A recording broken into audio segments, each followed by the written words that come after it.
एक छोटा सा 2-3 शब्द में महादेव के बारे में दीदी हम समझाते रहे हैं आपको। आपको नहीं समझा रहे हैं, आपको मन के समझा रहे हैं। यानी कि जितना दीदी आल हुए हैं चर्चा में, सब दीदी अपना मन को समझा लीजिए और शांति से बैठ जाइए। इधर उधर के बात मन में नहीं लाइए, सिर्फ चर्चा के बात मन में लाइए। दीदी एगो राजा रानी रहे, एक राजा रानी रहे दीदी। वो कुमारे से दोनों मिलके चर्चा भजन करते रहे। वो अपना माई के यहाँ करे, राजा अपना घर में करे। वैसी करते करते दीदी दोनों के एक रिश्ता जब रिलेशन बनल तब शादी विवाह होल।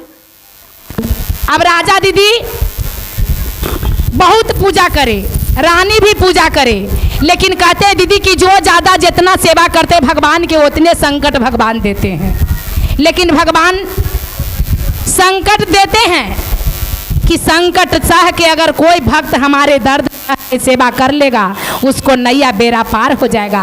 और थोड़ा सा दर्द के एहसास करके हमको छोड़ देगा तो फिर से होकर गेल दुख ऊपर से बहुर जाएगा। इसीलिए राजा रानी दोनों पूजा करे दीदी। लेकिन 12 बरस 13 बरस बीत गेल 20 बरस बीत गेल, लेकिन भगवान सब चीज देलन दीदी, एगो बाल बच्चा न देलन। राजा कहे कि इतना धन रह के का करत। रानी बहुत ज्ञानी रहे दीदी।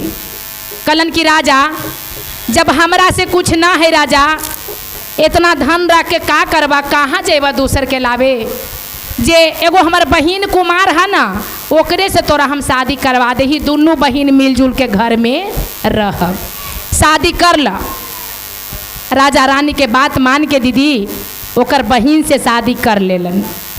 अब बहिनी आल पूजा पाठ करे, ई बेचारी रानी पूजा पाठ करते रहे, लेकिन ई लड़किया जे पीछे के बहिनी आल जे बड़ी पूजेरनी रहे, इहू बहिनी से ज़्यादा पूजा पाठ करे। पूजा करते करते दीदी भगवान बुझ गेलन कि तुरंते बेचारी के भगवान बाल बच्चा आँख दिखा देलन। जे 6 महीना होल दीदी त पूजा पाठ करे में एकरा टाइम लगे। वो तो रहे त खा पी ले सवेरे बना के दोनों प्राणी रहे त एकरा पूजा पाठ करे में टाइम लगे ना दीदी, त गौमा के आदमिया ओकरा कुटनिया चढ़ावे आवे बड़ी। देखे हैं अभी तो 6 महीना न होलो तोरा इतना लेट के खाना दे हो, आ तोरा राजा पूछा हो ना बोला हो कि कर में न करवे। आ जैया एगो बाल बच्चा हो जतो ना तोर बहिनी के, त तोरा राजा मुखों से न देखतो आ बोलबो न करतो। देखू दीदी की दुनिया संसार में आदमी कैसन है, लेकिन ओकर बहिनी को वैसा निहत न रहे। वो पूजा पाठ बेचारी करे, अपना नाम ले भगवान के। अब दीदी वैसी करते करते बेचारी के बाल बच्चा रहे ला, बहिनी के रह गेल होवेला, तो सब आओ गाँव के लोग ताना मारे कि बाप रे बाप देखे हैं अब तो बाल बच्चा हो जीतो तब तोरा बहिनी कैसे पूछतो। कहे कि जाय दे ही जैसा समय थी जहिया देखबै। आई बेचारी सब काम करके दोनों के पहले खाना खिला दे, बहिनी के और रजबा के, ओकर बाद ही बेचारी अंतिम में खाना खाए। 9 महीना बाद दीदी भगवान महादेव के कृपा जैसन बेचारी के दिल रहे ओकर बहिनी के, पिछली के जे पिछली सदिया कैलन जेकरा, वैसने भगवान उनका पूरा कैलन दीदी। सुंदर बेटा देलन। अब बेटा देलन तो बेचारी की करे कि दिन बार पूरल तो सगरो देवी स्थान गंगा माता के सबके पूजा कैले चले। राजा भी धूमधाम से सब चीज़ करवा रहा कि भगवान हमरा एगो से न तो एगो से तो देलन ना। लेकिन बहिनी के ये ना लगे कि हमारे बहिनी के बेटा न है, कहे दीदी तोरे बेटा हो, हमारे बेटा न हो। लेकिन बहिनी के मन में, उरानी के मन में एनी टाइम पाप रहे, ताकि दीदी जेकर मन में खोट है ओकरे भगवान एक दिन आँख से लोर गिरावे के मौका दे हकी। राजा के रानी रहे लेकिन ओकर मन कभी सच्चाई न रहे, दूसरे के प्रति गंदा सोच रहे, ताकि अपना बहिन के लिए रानी एनी टाइम गंदे सोचे कि काजन एकरा बेटवा हो जाता हमरा जी में लगबत कि ना लगबत। कहलन कि क्या कीजिएगा भैया, दुनिया अगर समझ जाए तो चलते चलते ठेस लगे तो अंगुरी न टूटे, ओकर साफे कहानियाँ खत्म हो जाए। कहते हैं दीदी जब बेचारी सब चीज करके बेटा के काजर पाउडर लगा के तेल लगा के बहिनी के कहलन कि गे दीदी बउआ के देखते रही हैं, हम जाइयो गंगा माता के पूजा करे, देवी स्थान पूजा करे। अब एकरा सब चढ़ावे बहकावे दीदी कि तोरा अब एगो बेटा हो गलो तो तोरा राजा पूछतो आ बहिनी पूछतो, तोरा जी में कोई न लगैतो।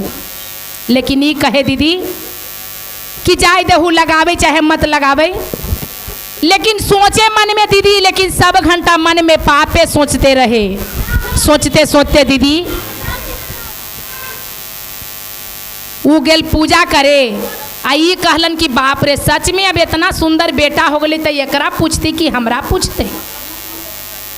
पिछली औरतिया आई पिछल की बेचारी तो पूजे करे चगली, पहिल की औरतिया पहिल की सोचे कि हो ना सके कि अभी बेटा हो गल तब हमरा राजा ना मानत एकरे मानत, सारा राजपाट एकरे दे दे।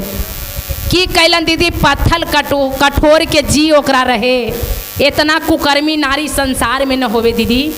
का कैलन न दीदी कि गरासा ला के अब बुतरुआ के मुर्गिया काट के आ कपड़ा में लपेट के बीगे चल गेलन कि न हमरे रहते न एकरे रहते। देखो दीदी कैसन कैसन एक गो धरती पर आदमी है जे मुर्गिया लपेट के गमछी में जब अचारवा तर झाँप के ले जाए दीदी तब खूनमा टुप टुप चूते जाए ना तो सब कहे कि आगे मैया लगा है कि बुतरुआ के एक सिहनिया मार दिल के। जे देखी ना कि खूनमा चूते जा है मार दिल की बुतरुआ के, पूरा गांव शोर हो गई दीदी, हल्ला हो गए। सब लैकन ओकरा दौड़ल कहे जा है जहाँ माता के मंदिर में गोदी भर रहा पूजा कर रहा। पिछलकी औरतिया ओकर बहिनिया अहे तू मंदिर में हुए तोर बेटवा के तो तोर बहिनी मार दिल को, मुड़ी काट दिल को, वह बीगे जा रहा है। तैयो बेचारी न सूग करे न बुक करे, माता के ध्यान धर के आई आँचर पसार ले है कि हे माता हम का करी, माता हम का करी, जैसन जेकर निहत है माता ओकर इंसाफ तू करी है माता। लेकिन हम ना कही कि हमार बहनी दुश्मन है, कर्म में जे लिखल है भगवान वही होत। आँख से लोर गिरे है दीदी, अब माता के ध्यान धैले है। अब जाके गंगा जी में फेंक के अच्छा लाल घरे आली। सब गांव के लोग देखते हैं कि बीग तो बीग देवे कैल कई, ई बेचारी घरे लौट के ना आल। मंदिले में से जितना फूल पत्ती रहे चढ़ल दीदी आँचर में बटोर लेलन आ कहलन कि उ घर जाके का करबे, जब हमरा भगवान लोर पोछे वाला देलन, जेकरा ले ही लेलन तो उ घर में तो हमरो मार देते उनको मार देते, हम रह के का करब। बाई में दीदी सब जितना फूल पत्ती रहे गोदी में ले लेलन आ गंगा माता के ओर चल देलन। जाके गंगा माता में पीक के डूबी मारलन कि हमहू डूब के जे रह जेबो, लेकिन हम घर लौट के न जेबो। जैसे गंगा माता में जाके पहले अरार पर बैठ के रोवे है या कहे है का कि अरे गंगा जी के पानी आए माइया, पानी से बोरिंग से सुखाई भई जी, से आँखिया के लोरावाना, माइया है के कराया चर पोछा भई जी, से आँखिया के लोरावाना। गंगा माता कखिन कि कौन ऐसा नारी है कि विरोग से रो रहा है जाया के। फिर कहलन का कि चूल्हावा के आगिया है माइया, पानी से मुंझाई भई है, से कोखिया के आगिया ना, माइया है कहाँ माँ जाके बुताई भई है, से कोखिया के आगिया ना। फिर माता कन की कौन ऐसा नारी इतना विरोग से रो रहा है। तब महादेव के याद किए कि गैया के दूधावा जी गुरु जी, अरे बीका है बाजारिया ना जी, से छातिया के दूधावा ना, गुरु जी कहाँ माँ जाके बेचवई जी, से छातिया के दूधावाना। इतना सुन के गंगा माता प्रगट हो गलखिन दीदी, या कलखिन कि काहे इतना विरोग से रोवे है। कलन कि अपन कोख के जलमल, एक कोख के जलमल दोनों बहिन रही, ओकरा ना बाल बच्चा होल त सोचली गंगा माई कि हमरो सुख होत ओकरो सुख होत।